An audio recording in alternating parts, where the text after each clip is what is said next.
नमस्कार। Asian news के इस विशेष कार्यक्रम में आप सभी का स्वागत है। मैं हूं अभय किशोर और मेरे साथ मेरी को होस्ट प्रथा शुक्ला होंगी। आज हम मोदी सरकार के बजट पर चर्चा कर रहे हैं। निर्मला सीतारामन वित्त मंत्री ने आज मोदी सरकार का जो मोदी 2 है, जिसे कह सकते हैं कि मोदी एट 19, उसका जो है आखिरी बजट पेश किया है, जो पूर्णकालिक बजट है, क्योंकि इसके बाद देश में कई विधानसभाओं के भी चुनाव होने जा रहे हैं और इसके साथ ही लोकसभा के आम चुनाव भी होने जा रहे हैं। तो पूरे देश की निगाहें इस बात पर थीं कि हम जो बजट देखेंगे आज पिटारे से, जो कुछ निकलेगा वो एक लोक लुभावन बजट होगा या फिर देश की अर्थव्यवस्था को गति देने वाला बजट होगा। इस मसले पर चर्चा करने के लिए आज हम एमिटी यूनिवर्सिटी आए हैं और वहां मेरे साथ मेहमानों का एक खास पैनल मौजूद है। मेरे साथ स्टूडेंट्स भी हैं।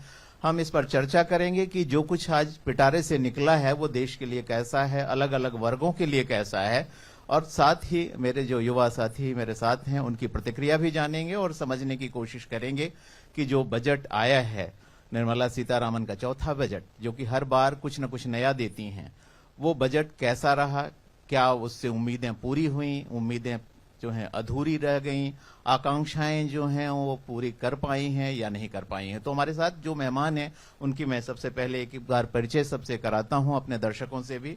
मेरे साथ मेरे बाईं ओर प्रोफेसर पीयूष पांडे जी हैं, जो प्रोवीसी हैं एमिटी यूनिवर्सिटी के। इसके साथ डॉक्टर शांतनु बोस हैं, असिस्टेंट प्रोफेसर एमिटी यूनिवर्सिटी के। मेरी दाईं ओर डॉक्टर सुमिता दवे जी हैं, इकोनॉमिस्ट हैं, वो भी एमिटी यूनिवर्सिटी से हैं। और डॉक्टर सुरेश पटनायक हैं, जो एसोसिएट प्रोफेसर हैं। और मेरे एक्सट्रीम लेफ्ट में उन्नत कृष्ण अरविंद देवांगन जी बैठे हैं। इन सभी का बहुत बहुत स्वागत एशियन न्यूज में। तो सबसे पहले प्रोफेसर पीयूष पांडे जी, पीयूष जी आपसे ही समझना चाहेंगे कि जो बजट आया है, क्या आपको लगता है कि वो बजट देश की उम्मीदों पर खरा उतरा है? धन्यवाद, बहुत अच्छा प्रश्न पूछा आपने। निश्चित तौर पे मेरा मानना है कि मोदी सरकार, हमेशा से मोदी सरकार की एक वो रही कि लोक लुभावन होने के साथ या होने की बजाय एक ऐसी समग्र विकास पे हमारा देश बढ़े और उसकी दिशा में कार्रवाई लगातार हर बजट में देते आए हैं। तो निर्मला सीतारमण जी का जो चौथा बजट वो आया है, मेरा मानना है कि ये अपने आप में बहुत ही क्रांतिकारी बजट है, क्योंकि बहुत सी चीजें जो समग्र विकास के लिए रीचिंग द लास्ट माइल हम जिसे कहते हैं कि व्यक्ति जो अंतिम छोर पे खड़े व्यक्ति तक पहुंचने की जो कार्यवाही है, समाज के हर वर्ग की हितों का ध्यान रखना है, जिसमें उद्योग जगत भी है, जिसमें पर्सनल इनकम भी है, पर्सनल सैलरीड पर्सन्स भी हैं, जिसमें शिक्षा एवं स्वास्थ्य पर ध्यान दिया जाना है, जिसमें अंतर्राष्ट्रीय जो हमारा बिजनेस है उसके ऊपर पूरा ध्यान दिया जाना। निश्चित तौर पे ये बहुत ही स्वागतीय बजट है मेरे। धन्यवाद।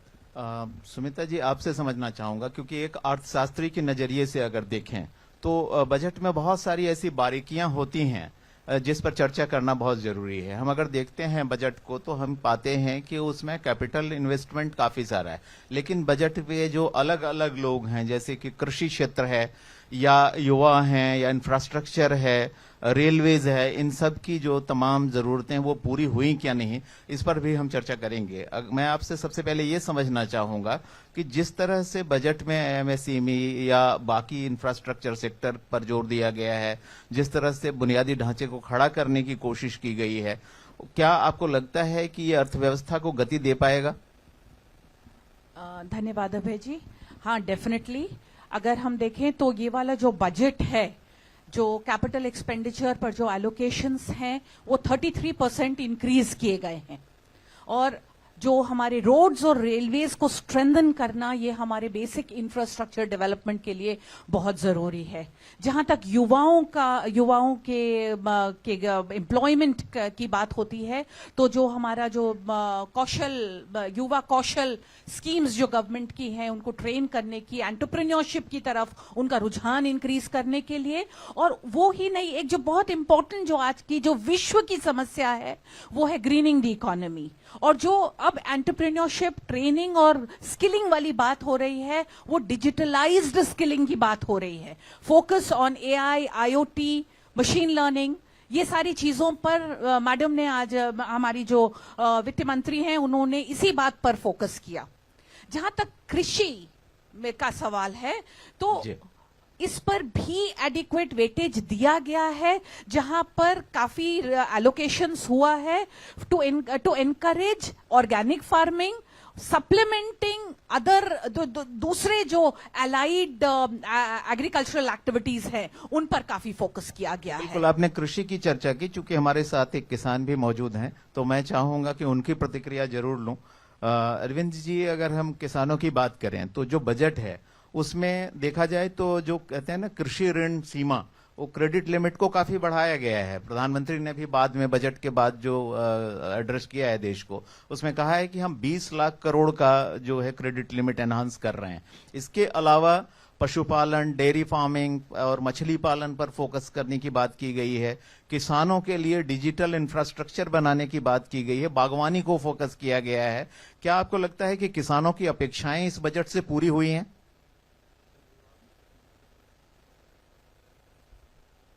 धन्यवाद अभय जी। देखिए, बजट लोक लुभावन है। सिर्फ कागजों पे आ जाने से कोई उसका सही उपयोग नहीं हो पाता है। जैसे आपने बात की डेयरी का, ऑर्गेनिक खेती का, अन्य और जो है मछली पालन है, पशु पालन है, लेकिन हकीकत में ये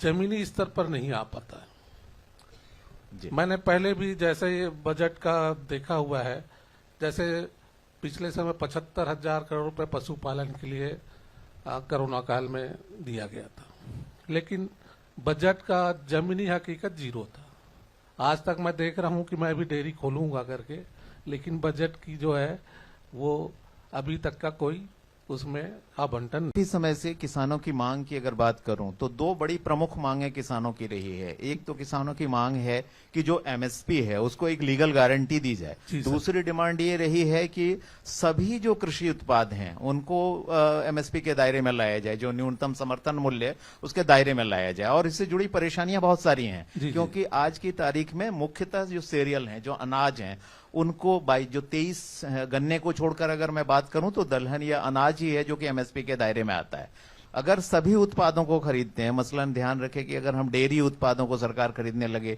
या टमाटर और बैंगन और इस तरह की जो पेरिशेबल, जल्दी खराब होने वाली चीजें, उनको अगर खरीदती है तो उसको कोल्ड स्टोरेज की एक लंबी चेन चाहिए, इसके साथ डिस्ट्रीब्यूशन का नेटवर्क चाहिए, मार्केटिंग का नेटवर्क चाहिए।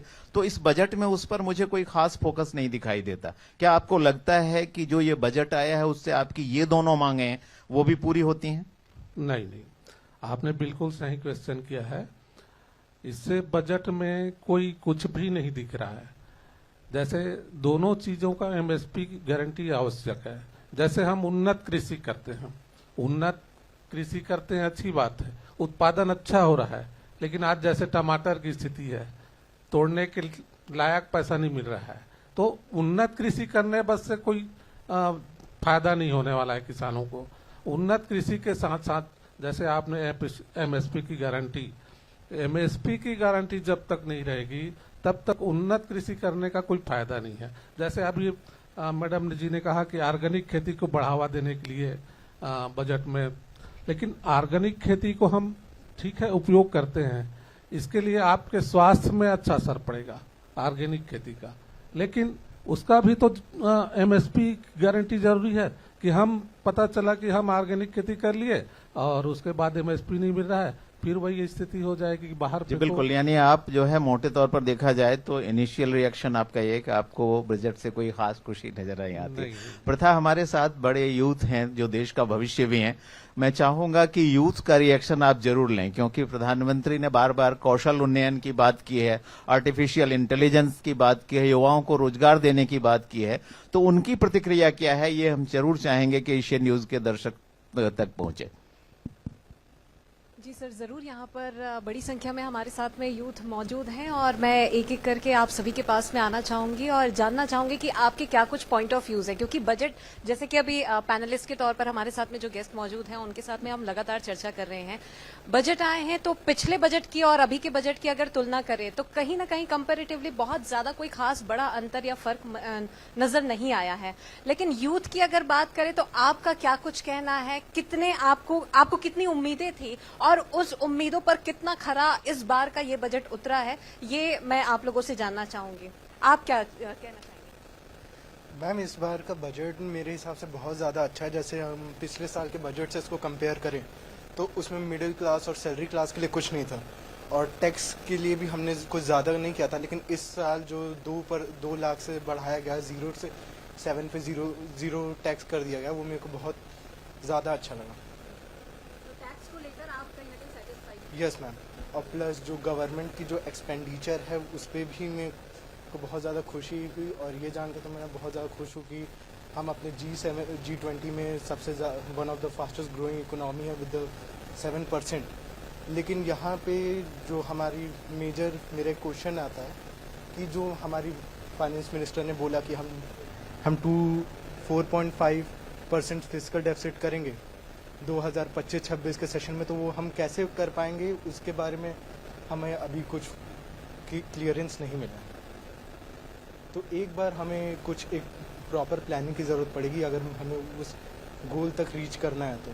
बिल्कुल प्रथा, मैं चाहूंगा कि आपके साथ कुछ युवा जो हैं और दिख रहे हैं, लड़कियां भी दिख रही हैं।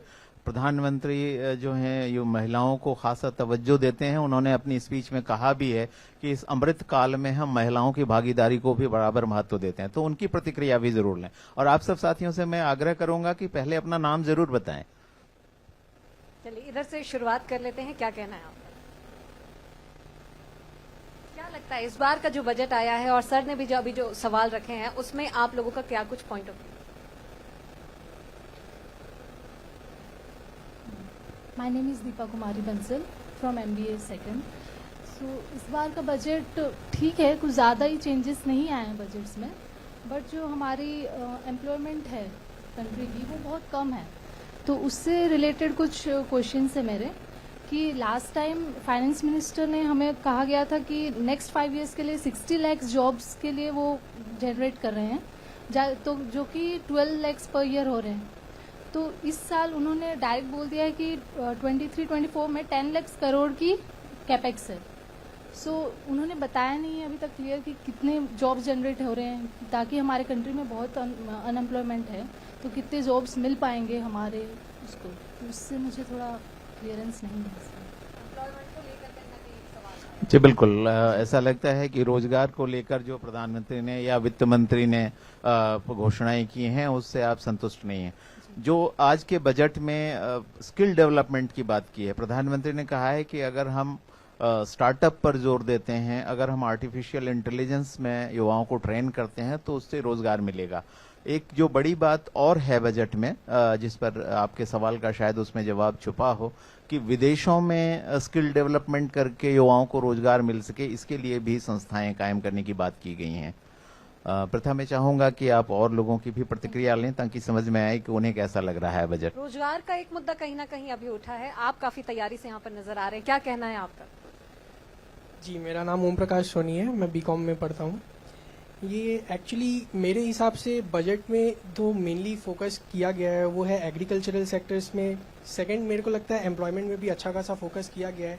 तीसरा, रेलवेज में हमको 2.4 लाख करोड़ रुपीस का जो इन्वेस्टमेंट देखने मिल रहा है वो अभी तक का हाईएस्ट रहा है, which is over like 9 times of 2013, right. तो मेरा यहाँ जो आंसर रहेगा जो मिस ने पूछा उसके लिए ये रहेगा कि AI टेक्नोलॉजी पे फोकस किया गया है, साथ में रोबोटिक्स में फोकस किया गया है गवर्नमेंट की तरफ से। तो एग्जैक्टली हमें नंबर्स नहीं दिया गया है मोदी गवर्नमेंट की तरफ से, लेकिन एम्प्लॉयमेंट के ऊपर अच्छा खासा फोकस किया गया है इस बजट के ऊपर। जी बिल्कुल, ये युवाओं की पहली प्रतिक्रिया, और हम वापस आपके पास प्रथा आएंगे ताकि बाकी लोगों की भी प्रतिक्रिया देख सकें, जान सकें। सुमिता जी, बजट की बारीकियों पर अगर चर्चा करें, जैसे रेलवे की बात की गई, तो रेलवे में 2.4 लाख करोड़ के कहा गया है कि ये अब तक का सबसे बड़ा बजट है। छत्तीसगढ़ को भी रेलवे से बहुत सारी उम्मीदें हैं। आपको पता है कि ये जोन जो है रेलवे की सबसे ज्यादा कमाई करने वाला जोन है।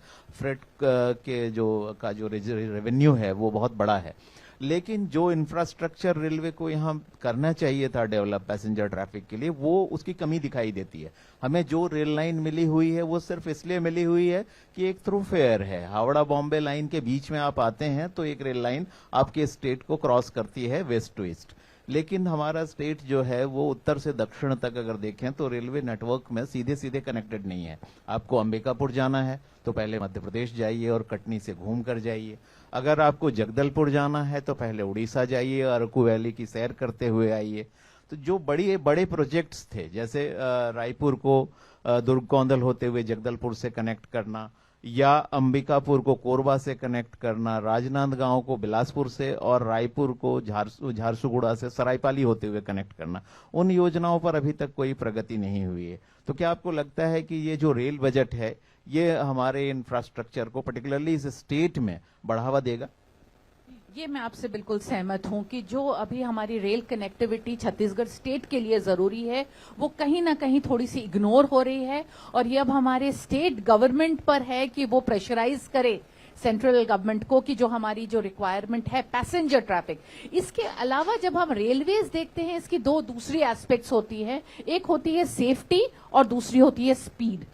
स्पीड तो कहीं ना कहीं इंक्रीज हो रही है, इलेक्ट्रिफिकेशन वगैरह हो रहा है, लेकिन जो फ्रेट मूवमेंट है उस पर भी हमको बहुत ध्यान देना है। Safety also needs to be taken care of, और फ्रेट मूवमेंट भी उतना ही इंपॉर्टेंट है, क्योंकि रेलवे कनेक्शन है लेकिन फ्रेट मूवमेंट के लिए स्पीड भी जरूरी है। तो उस लेवल के हमारा जो रेलवे डेवलपमेंट होना है सिर्फ रेल लाइंस अकेले बिछा देने से नहीं होता है, दोनों एस्पेक्ट्स पर ध्यान एडिक्वेटली, और शायद यहां अभी हमारे स्टेट गवर्नमेंट को थोड़ा सा पुश करना पड़ेगा सेंट्रल गवर्नमेंट को कि हमारी मांगे पूरी की जाए। जी बिल्कुल सुनीता जी। प्रथा, मैं चाहूंगा कि यहाँ जो बाकी स्टूडेंट्स हैं उनकी राय आप रेलवे नेटवर्क के बारे में जरूर जानें, क्योंकि जब रेलवे की बात करते हैं तो वित्त मंत्री सीतारामन ने बहुत धीमी आवाज में एक बार पासिंग रेफरेंस की तरह ये जरूर कह दिया कि हम रेलवे का, रोडवेज का और जो एनर्जी सेक्टर है उसके प्राइवेटाइजेशन पर फोकस करेंगे। तो क्या युवाओं को लगता है कि रेलवे के लिए बड़ी बड़ी रकम दे देने भर से उनकी अपेक्षाएं रेलवे से पूरी हो गई हैं? इस सवाल की ओर भी रुख करेंगे, और कहीं ना कहीं सर एक बात ये भी है, मैं आप सभी को भी बता दूं कि एक और कहीं ना कहीं रेल बजट भी जो आज पेश हुआ है, इसके अलावा अगर देखें तो रेलवे की जनरल रीच कहीं ना कहीं उस पर फोकस करने की बजाय एक और वंदे भारत ट्रेन जैसे एक्सप्रेस जैसी योजनाएं यहाँ पर लाई जाती है जो कि आम आदमी के पहुंच से कहीं ना कहीं दूर है। इस पर भी आपका क्या कहना है? सर ने भी जो अपनी ओर से एक जो सवाल रखा है इस पर भी आपका क्या कहना है? मैं एक एक करके आप लोगों के पास में आ रही हूँ। आप क्या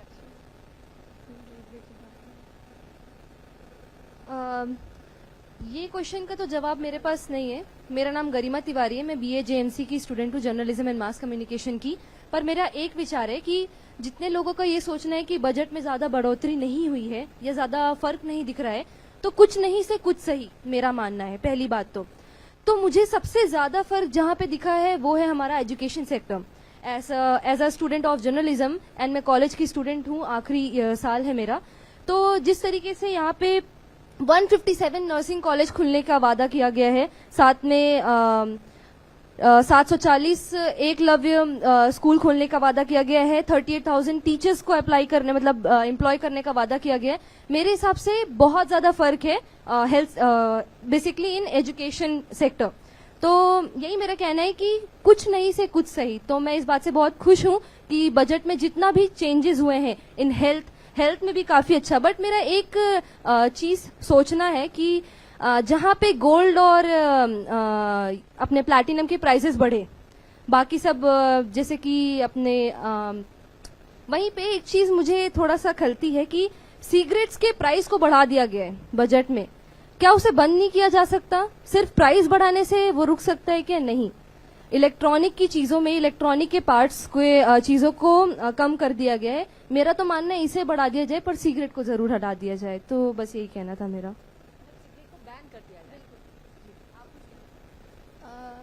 जी, अभी जो बजट इंट्रोड्यूस हुआ है, मेरा एक सवाल है कि जो हमारी एक इंडियन रुपी की वैल्यू है वो $82.05 के आसपास है, और 2022 के रिपोर्ट्स के अनुसार एशिया में इंडियन रुपी की वैल्यू सबसे ज्यादा कम थी।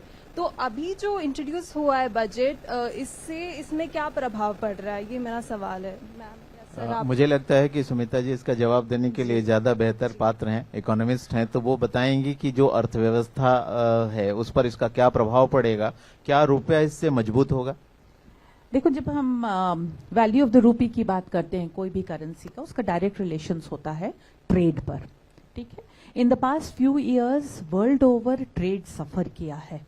पहले पेंडेमिक था, फिर हमारा रशियन यूक्रेन वॉर था, फिर बाद में अभी चाइना में हमारे जो बहुत स्ट्रॉन्ग ट्रेड रिलेशंस हैं इन कंट्रीज के साथ, जिसके कारण ट्रेड सफर हुआ है।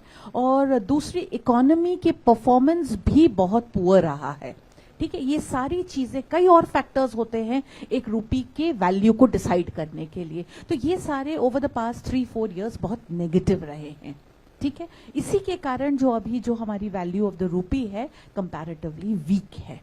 एंड आई एम श्योर कि जो इनिशिएटिव्स लिए जा रहे हैं अभी गवर्नमेंट के साथ, अभी हमारा फॉरेक्स रिजर्व्स बहुत स्ट्रांग है जो हमारे ट्रेड को फाइनेंस कर सकता है। और शायद यही एक कारण है जो गवर्नमेंट इतनी स्ट्रांगली कॉन्फिडेंटली बोल रहा है कि हम अपना फिस्कल डेफिसिट रिड्यूस कर सकते हैं। हकीकत में फिस्कल डेफिसिट रिड्यूस करना बहुत मुश्किल है, क्योंकि हमारा जो ऑयल बिल होता है वो मैक्सिमम पोर्शन कवर कर लेता है, और हमारा ऑयल बिल रिड्यूस नहीं हो सकता। अगर कोई भी इकोनॉमी, ग्रोइंग इकोनॉमी को क्रूड ऑयल चाहिए, अभी हमारे पास इतने ऑल्टरनेटिव सोर्सेज ऑफ एनर्जी नहीं है। Dependence on crude product and oil products बहुत ज्यादा है, ठीक है। जो तो दूसरे कंपोनेंट्स गवर्नमेंट अभी फोकस कर रही है आत्मनिर्भर होने के लिए, ठीक है।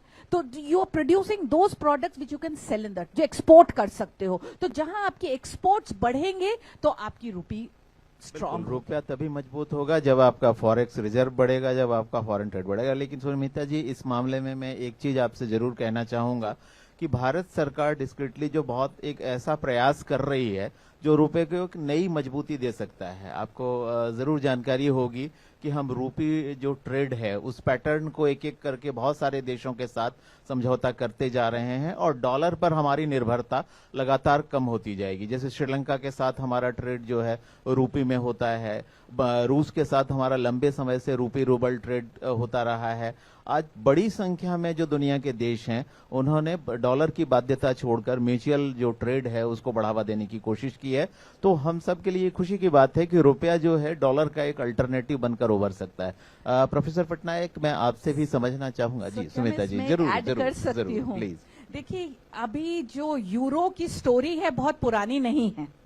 यूरो एक कॉमन करेंसी थी, जो बहुत सारे यूरोपियन यूनियन जो कंट्रीज दे केम टुगेदर और एक कॉमन करेंसी उभरी, वो है euro, which was even stronger than dollars, ठीक है। लेकिन क्या हुआ फिर, जब ये बहुत जो पैक्ट्स होते हैं ये बहुत केयरफुली अगर नहीं प्लान होते हैं तो इन द लॉन्ग रन इसका सक्सेसफुल होना बहुत मुश्किल है। जहां एक दूसरे कंट्री पर डिपेंडेंसी बढ़ती है, जहां पर जॉइंट जो performance of 2 countries will determine the value of 1 currency और मोर कंट्रीज, तो ये आपसी तालमेल और कॉमन जो पैक्ट होता है, इसका एक लॉन्ग टर्म जो इम्पैक्ट होता है उसको इग्नोर नहीं करना चाहिए। जी बिल्कुल। पीयूष जी इस पर कुछ कहना चाहते हैं। पीयूष जी, आपकी प्रतिक्रिया जानना चाहूंगा। मैं आपको बताना चाहूंगा, इनफैक्ट जब हम रुपये का कीमत कमजोर हो रही है इसके बारे में चिंतित हो जाते हैं, परंतु इसका संबंध हमारे बेसिकली एक्सचेंज से है। जब हम कोई चीज इंपोर्ट करते हैं, एक्सपोर्ट करते हैं, तभी हमको वैल्यू अफेक्ट करती है। अदरवाइज हमारी डे टू डे लिविंग में इसका कोई डायरेक्ट इफेक्ट ऐसे नहीं आता। यदि आप PPP, that is purchase price parity, यदि आप देखेंगे तो इंडिया आज इनफैक्ट हम 3rd नंबर की इकोनॉमी हो गई। इसका मतलब ये कि आप जो भी आपके पास परचेज है, जो पैसे आप अर्न कर रहे हैं, उसमें आज की तारीख में आप 3rd नंबर की इकोनॉमी बन गए। और इसलिए हमारा ये मानना है कि इनफैक्ट यदि जो वैल्यूज हैं, यदि आप अदर करेंसी से कंपेयर करेंगे तो इंडियन रुपये की वैल्यू बहुत मजबूत है। और निश्चित तौर पे हम जो हमारा एक्सपोर्ट जो है, इंपोर्ट जो है, उसको कम करें, एक्सपोर्ट यदि बढ़ाते जाएंगे तो वो हमें फायदे में कन्वर्ट होता चला जाता है। बिल्कुल, विदेशों पर निर्भरता जो है इसको कम करना सरकार की भी प्राथमिकता है, और मैन्युफैक्चरिंग सेक्टर पर जिस तरह से प्रधानमंत्री मोदी की सरकार जोर दे रही है वो निश्चित तौर पे इसी दिशा में बढ़ाया गया एक सकारात्मक कदम है। डॉक्टर पटनायक, आपके पास भी मैं जरूर आना चाहूंगा। अगर आपने बजट को गौर से सुना हो तो कोस्टल एरिया में कई सारे ऐसे स्टेप बजट में इंक्लूड किए गए हैं जो कोस्टल एरिया के डेवलपमेंट को बढ़ावा देते हैं। जैसे वेटलेट मैनेजमेंट की बात हुई है, इसके साथ कोस्टल ट्रांसपोर्ट को बढ़ावा देने की बात की गई है। पिसीकल्चर की या मछली पालन की बात करें तो सरकार ने इस बात पर खासा फोकस किया है कि जो मरीन फूड है, जैसे श्रिम्प, झींगा मछली जैसी जो चीजें हैं, उसको बढ़ावा देने के लिए, उसके प्रोडक्शन को बढ़ावा देने के लिए, अल्टीमेटली हमारे एक्सपोर्ट को बढ़ावा देगा, उसके लिए उसका जो फूड है, चारा है, उस पर बहुत सारी ड्यूटीज कम की गई हैं। आप उस रूप में जो स्टेप उठाए गए हैं कोस्टल एरिया के डेवलपमेंट या मरीन फूड को डेवलपमेंट के लिए या उसके बहाने एक्सपोर्ट डेवलपमेंट के लिए, उस पर आपकी क्या प्रतिक्रिया है? जी, थैंक यू अभय जी। इस बार की बजट में मोदी जी का एक कंसर्न था और उन्होंने पर्टिकुलरली जब निर्मला सीतारमण जी ने उनको पेश किए तो उन्होंने मोदी जी का नाम लेते हुए इसको बताया कि we are focusing towards the coastal side right now, because जब भी कोई भी कैलामिटीज होती है, नेचुरल डिजास्टर होता है, तो वो कोस्टल बेल्ट बहुत सफ़र करता है। तो उन्होंने उस चीज़ों को देखते हुए उनकी खुद की डेवलपमेंट के लिए बहुत सारे उन्होंने प्रोविजन रखे हैं। इस बार बहुत अमाउंट को उनको एज ए सैंक्शन किया गया उस चीज़ों को डेवलपमेंट करने के लिए, और बहुत सारे प्रोविजंस लाए हैं उनको ताकि वो लोग उस पर ज़्यादा अपना ध्यान दे के उस पर ज़्यादा इम्प्लीमेंट कर पाएँ। अपार्ट फ्रॉम दैट, जो कनेक्टिविटी की बात आई है, कोस्टल डिपार्टमेंट, कोस्टल एरिया में कनेक्टिविटी की बात आई, उस पर भी उन्होंने इंफ्रास्ट्रक्चर के रिलेटेड में बहुत सारे मुद्दे को उठा के उन्होंने पेश किया वहाँ पे। तो इस बार है बहुत सारी चीज़ों को लेके उन्होंने बजट में इसको पेश तो किए हैं, बट चीज़ें कहाँ पे जब इम्प्लीमेंट होती है, प्रैक्टिकलिटी होती है, तब उसको हम लोग उस चीज़ों को साकार मानेंगे। आज क्योंकि बजट का दिन है, वेरी फर्स्ट डे है, बहुत सारी इफ्स एंड बट क्वेश्चन तो होंगे ही, क्योंकि उनको बताना था, बता दिए, चीज़ें पेपर में हुई है।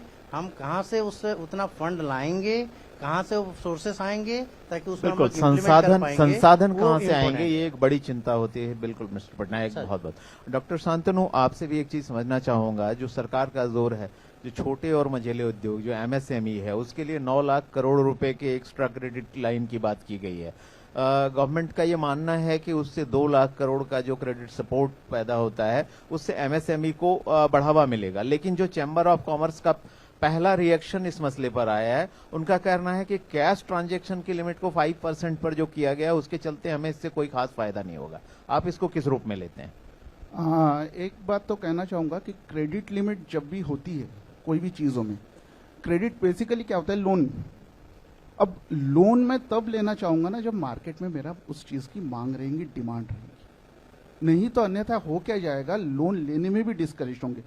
यू मस्ट बी रिमेंबर, एक चीज आपको याद होगा, जब पैंडेमिक चल रहा था जी, बीच में वित्त मंत्री ने आके खुद एक मिनी बजट जैसा सीरीज 5 दिन तक के उन्होंने घोषणा करते गए थे, और ये बताया गया था कि 20 लाख करोड़ का कुछ पैकेज ऐसा, अगर मैं गलत नहीं हूं तो ये चीज हम लोग दिए जाएंगे।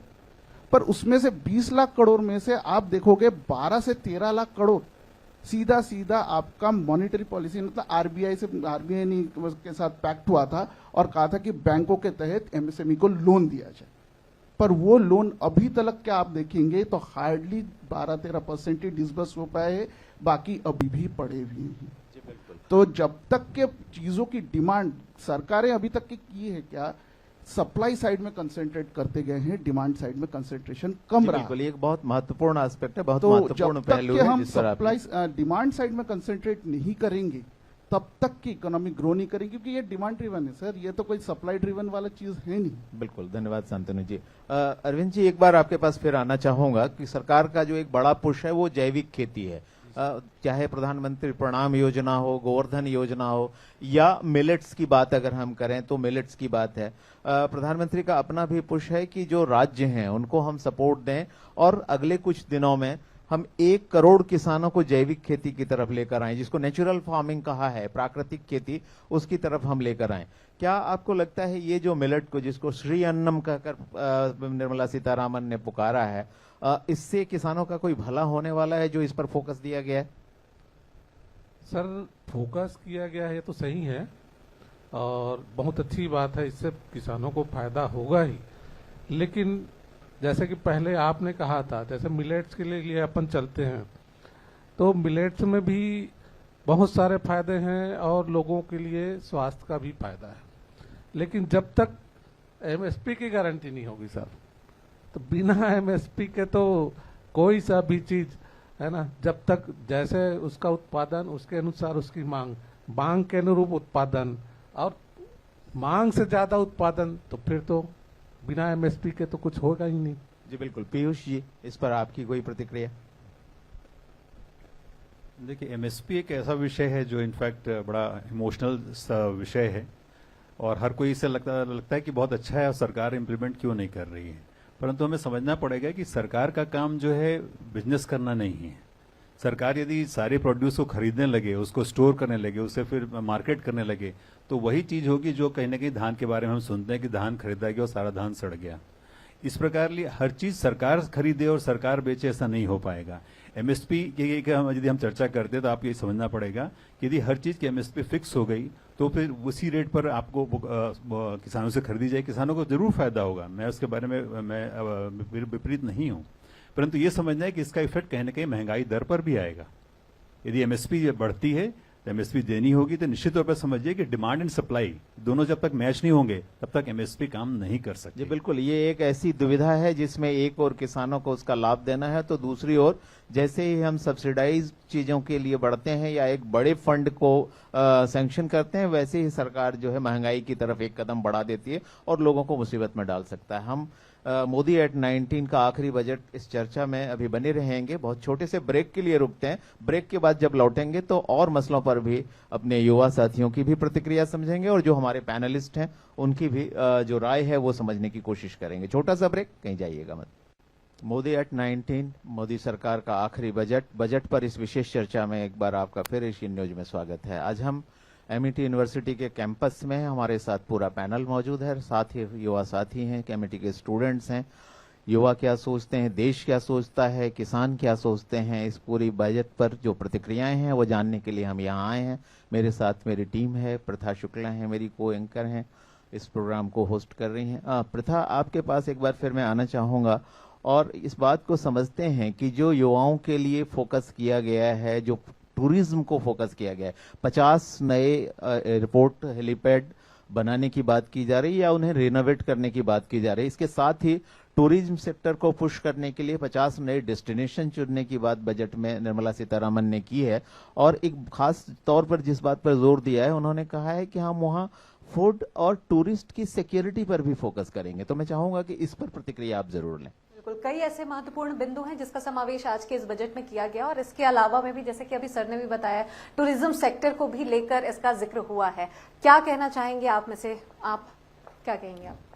Good afternoon ma'am, good afternoon sir. सबसे पहले तो ये कि क्योंकि हम एक डाइवर्स कंट्री हैं, काफ़ी जगह हैं ऐसी जिनमें काफ़ी काम हम कर सकते हैं। जैसे कुछ राज्य होंगे, बिहार, जम्मू कश्मीर, अंडमान निकोबार। हम अगर काम करें तो काफ़ी हमारा टूरिज़्म जो सेक्टर है वो काफ़ी हम एक्सपैंड कर सकते हैं, काफ़ी धन आ सकता है उस ज़रिए से। और कुछ एक राज्य ऐसे हैं जहाँ पे आज भी आतंकवादियाँ, कुछ भी मुठभेड़ हो गए, पत्थरबाजी हो गई, तो इन चीज़ों पे काम करना काफ़ी ज़रूरी है क्योंकि जो बाहर से जो लोग आते हैं वो हमारी जिम्मेदारी है। तो मुझे लगता है कि सरकार अच्छा काम कर रही है, बट कुछ जगह हैं जिन पे और काम कर सकती हैं। चलिए, तो कहीं पर जहाँ पे पहुंच विहीन जो जगहें हैं वहां पर और ज्यादा काम करने की जरूरत है। अभी कुछ देर पहले सर टीम से इनसे बात हो रही थी मेरी, तो इनमें से बहुत सारे अलग अलग रुझान आ रहे थे। बहुत लोगों का ये भी पॉइंट था कि कुछ जो पॉजिटिव फैक्टर्स हैं वो भी बताना चाह रहे थे और इसके अलावा स्किल डेवलपमेंट को भी लेकर बातचीत आपसे शायद हो रही थी। बिल्कुल प्रथा, मैं चाहूंगा कि हमारे साथियों के मन में जो कुछ है वो खुलकर कहें क्योंकि पूरा देश उन्हें सुन रहा है। मैं गरिमा कुमारी, BA-GMC की स्टूडेंट। बजट में सीतारमण मैम ने स्किल्स को लेकर के, यूथ के स्किल्स डेवलपमेंट के बारे में बहुत बोला, मेंशन किया है। और उन्होंने ये भी कहा है कि आत्मनिर्भरता जिसके लिए वो कोडिंग, आर्टिफिशियल इंटेलिजेंस, मैकेनिट्रॉनिक समथिंग सिखाएंगी। तो सिटीज़ में ये तो समझ में आता है कि फैसिलिटी है, टीचर्स है, सब कुछ है, पर ग्रामीण क्षेत्रों में वो चीज़ कैसे पहुंचेगी इसको लेके कुछ मेंशन नहीं है। तो उनको वो बजट में भी इंक्लूड करना चाहिए था। करुणा, मैं आपको अगर ये बताना चाहूंगा कि गांव पर भी निर्मला सीतारमण ने बजट में फोकस किया है। उन्होंने कहा है खासतौर पर उनको मॉडल विलेज की तरह डेवलप किया जाएगा जहां अच्छे मकान हों, सड़कें हों, स्वास्थ्य सेवाएं हों, शिक्षा की व्यवस्था हो, यहाँ तक कि इंटरनेट भी वहां पहुंच सके, इस पर बजट में जोर दिया गया है। तो ऐसा नहीं कि सरकार की निगाह गांवों तक नहीं है। खुद प्रधानमंत्री ने भी जब बजट के बाद एड्रेस किया है प्रेस को, तो उन्होंने इस बात पर खासा जोर दिया है कि महिला सशक्तिकरण और जो महिला स्व सहायता समूह हैं उस पर उनका फोकस होगा और उनको वो आगे लेके चलेंगे। तो गांव सरकार की निगाह में है और सरकार गांवों तक पहुंचना चाहती है।